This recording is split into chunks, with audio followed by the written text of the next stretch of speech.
Have you ever wondered what can really happen while you sleep, when the body finally gives up but the soul remains restless? I've asked myself that question every night since that day, because nothing, absolutely nothing, could have prepared me for what happened when I closed my eyes. I wasn't seeking a vision. I wasn't asking for a sign.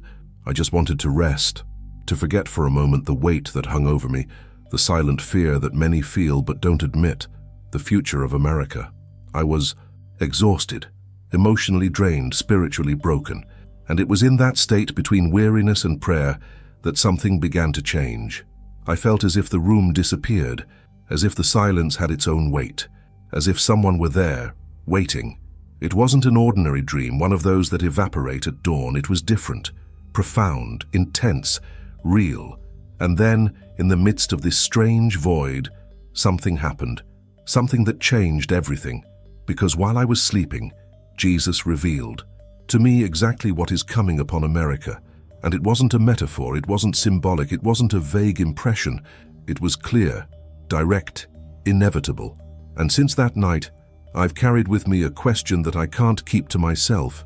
If you had seen what I saw, would you have had the courage to ignore it? That question hasn't left my head since that night. That day I woke up feeling heavy. The news spoke of crisis, violence, fear in the streets, political fights, hatred on all sides. I felt as if the soul of America was weary. It sounds like an exaggeration to say that, but that's exactly how I felt. A weight in the air, as if something was coming and nobody wanted to admit it. I spent the whole day restless, with a strange mix of fear and sadness. I looked at my family, at the house, at the street outside, and thought, is all this really safe? Do we really know what's coming? That night, as the noise in the house subsided, I did what I knew how to do. I prayed. It wasn't a beautiful prayer full of powerful words. It was simple. It was sincere. I sat on the edge of the bed, lowered my head, and spoke to Jesus like a child speaks to their father. I said I was tired. I said I was afraid of the future. I said I didn't understand what was happening to America. I spoke of the violence, the spiritual confusion, the coldness of the people, the way everyone seems distracted while something very serious is approaching. I asked for protection, I asked for mercy, and I asked, almost whispering, if you will, show me what I need to know, just don't leave me deceived. I lay there in silence for a few minutes. The room was dark, with only a faint light filtering through the window. I could hear the distant sound of cars, but inside I felt a strange emptiness, as if the words had ended and only exhaustion remained. My body felt heavy, my head throbbed, my eyes burned. I hadn't planned to fall asleep praying, but that's what happened. Still with my mind full of thoughts about the future, about America, about the voice of Jesus, I slowly let myself fall back, lay down, and simply drifted off. The way I fell asleep was different. It wasn't that kind of sleep where you just drift off and that's it. It felt like I was being pulled into a very deep silence. I could still feel the bed, the pillow, but at the same time it seemed like all of that was fading away. The day's worries disappeared one by one, as if someone were turning off the lights inside my mind. And yet, the theme remained the same: America. It was as if that word kept echoing in the background, even when everything else was falling silent. At a certain point, I noticed that the room, in my dream or vision, was no longer the same room. It no longer had a window, a clock, or a door. It was as if I were in a simple, empty space, but it wasn't frightening. It was just serious. There was a strange peace there, but it wasn't a light peace. It was a heavy peace, full of respect, as if I were in a place where nothing frivolous is allowed. I didn't see an open sky, I didn't see a tunnel, I didn't see anything from a movie. It was something much more somber, almost as if I was sitting in a dark room, waiting for someone to come in and talk to me. That's when I noticed the silence. It wasn't the normal silence of the early morning. It was a silence that seemed alive. I couldn't hear any noise, but I felt as if something was about to happen. My heart wasn't racing, but it wasn't calm either. I felt a mixture of fear and expectation. I knew somehow that I wasn't alone there, and even before seeing anything, I knew who was present. It's strange to explain, but the Spirit recognizes the presence of Jesus before the eyes understand anything. I didn't see a light exploding, I didn't see angels, I didn't see doors opening in heaven. What I saw was simple, but so real that even today I have difficulty putting it into words. In front of me, as if sitting with me, was someone I knew was Jesus, not because he had a perfect image like the drawings we see around, but because his presence was unmistakable. It was firm and at the same time full of love. It was serious, but not cold. It was as if every part of that environment was aligned with him. He looked at me in a way that pierced through any mask. It wasn't a look of condemnation, but it wasn't a light-hearted look either. It was the look of someone delivering a message that couldn't be ignored. I didn't hear my name, spoken aloud, but I felt him calling me to pay attention. I wasn't lying down anymore. I saw myself sitting, as if participating in an important conversation, one of those conversations that divide life into before and after. When Jesus began to speak, it wasn't a loud voice. His voice was calm, clear, but each word seemed to weigh tons. It was as if each sentence had been thought out from eternity for that moment. He didn't start with generic messages. He didn't speak vaguely. He went straight, to the point. And the point was America. He showed me that what is coming is not just political, not just economic, not just social. It's spiritual. He made me understand that there is a battle happening behind the news, behind the screens, behind the conversations at the dinner table. As he spoke, I saw scenes. It wasn't cinema, it wasn't fantasy, but they were clear, quick, powerful images. I saw large cities full of lights, but with a tremendous spiritual emptiness.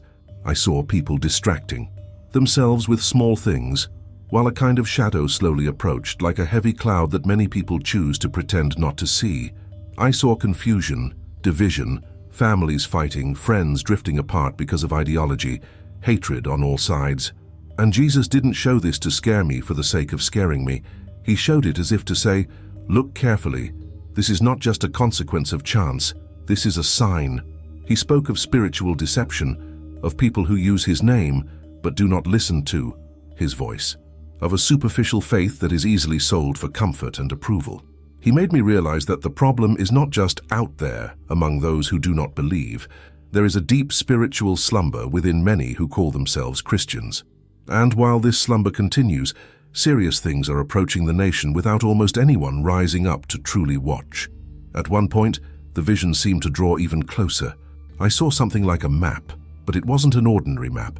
It was as if I were seeing America from above, only instead of geographical details, I saw points of light and areas of darkness. Some places still shone with sincere prayers, with people secretly seeking Jesus, with genuine repentance. Other places seemed covered by a kind of heavy fog, as if the truth were being hidden by layers and layers of distraction and lies. I heard within me the voice of Jesus saying that what is coming is not only judgment, but also opportunity. That, while much will be shaken, many hearts will finally awaken. He spoke of upheavals, not necessarily a single event, but a sequence of shocks, things that will affect the economy, security, the feeling of control, things that will expose the fragility of systems that everyone thought were unshakable. I felt that he was showing me that the goal is not to destroy for the sake of destruction, but to expose what is false so that what is true can appear. Even so, the weight of what was to come was too great to be described as something light.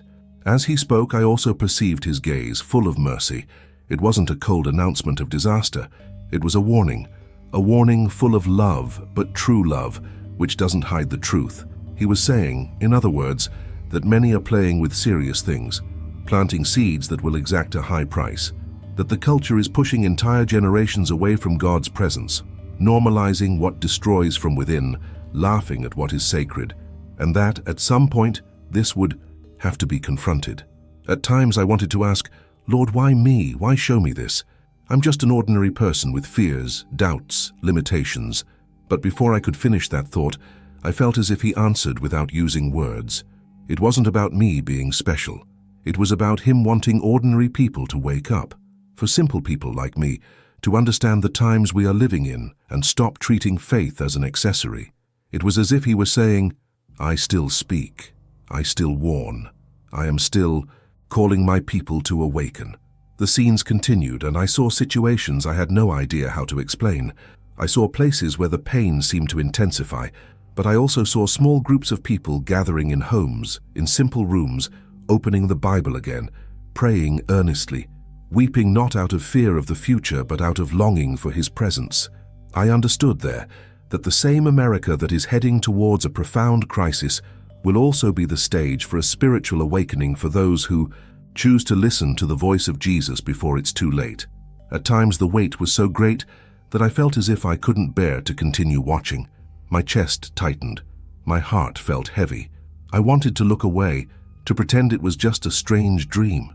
But every time I thought of escaping those images, the presence of Jesus brought me back, not harshly but firmly, as if to say, "You asked to see, now watch until the end." And I knew I couldn't simply switch off. I don't know how long it lasted. Inside, it felt like an eternity. Outside, it may have been a few minutes. Time in that experience didn't work the same way. At some point, the vision began to soften. The images gradually faded, as if a curtain was slowly closing.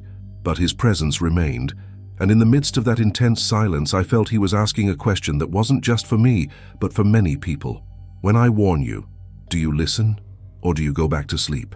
That's when I started to feel my body again. I noticed the weight of the blanket, the touch of the pillow, the air in the room. My heart was still racing. My breathing was short, like someone who had cried without realizing it. I slowly opened my eyes, and the environment seemed the same as always, but I knew that nothing was the same anymore. There was a feeling that the room still carried a little of what I had seen, as if the air was denser, fuller of something I couldn't explain. I sat on the bed, ran my hand over my face, looked around. The first thing I did was look at the clock, as if the time could tell me something.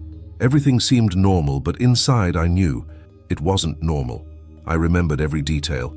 It wasn't the kind of dream that fades away. Jesus' words, the images of America, the weight of the warning, everything was engraved, as if it had been written in fire in my mind. In the following days, the confirmations began to appear. They weren't movie signs. They weren't exaggerated things.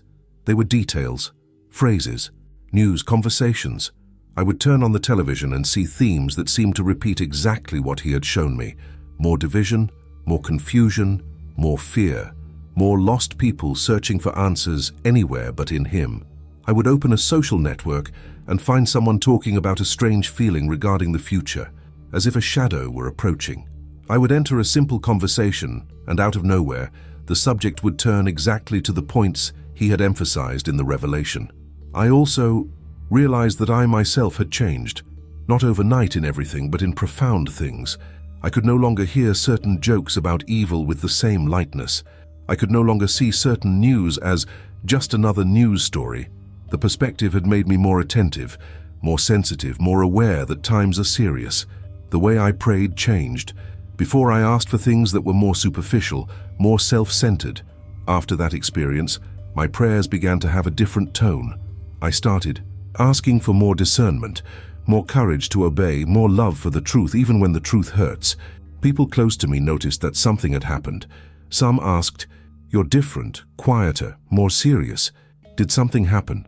I didn't always know how to explain without sounding dramatic, but at certain times when the atmosphere was right, I would tell them.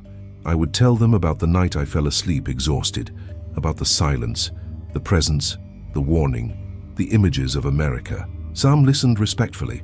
Others were visibly moved. There were also those who reacted with that phrase that many people use to protect themselves. "Oh, it must have just been a dream." But inside, I knew it wasn't. As time went on, a sense of responsibility began to grow within me. It wasn't guilt, it wasn't empty weight. It was the feeling that I couldn't bury what I had received. If Jesus still speaks, if he still reveals, if he still warns of what is coming upon a nation, then it makes no sense to keep it locked in a room. I began to realize that what he showed me wasn't just for my personal life, but for many people who also feel that something is out of place, that something is approaching, and that it's no longer possible to pretend that everything is normal. That's why I'm telling you this now in detail, calmly, without shouting, without exaggeration. I know that you, who are listening to me, may have felt this weight too.